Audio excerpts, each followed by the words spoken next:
高头果哦，好食个营养，本地这款水果拢种伫温带国家，也毋过最近这几冬哦，伫台湾南部的屏东，有农民哦种出本土的高头果，那么做伙来看卖。酸酸甜甜、营养个好食的高头果，咱台湾主要是伫咧气温较低的山顶种植，也是爱对纽西兰一寡国家进口。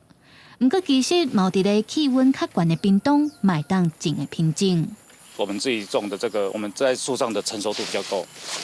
它本身的香气就比较浓。啊，像进口的，因为他们没有办法，他们要因为运输的关系，他们可能6分啊7分，他们就要采了。在地种的高头果，因为会当等搁较9分才来慢，所以比进口的搁较甜、搁较香。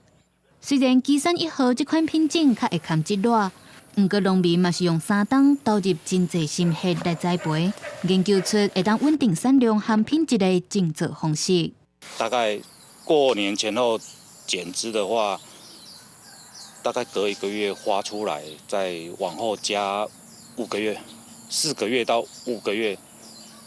大概就是采收期。农民打造网仔式，坚持唔抓农药，来种健康的高头果，嘛开放民众去园里参观、家己办，希望互愈侪人知影，屏东买当种高头果，吸引愈侪消费者。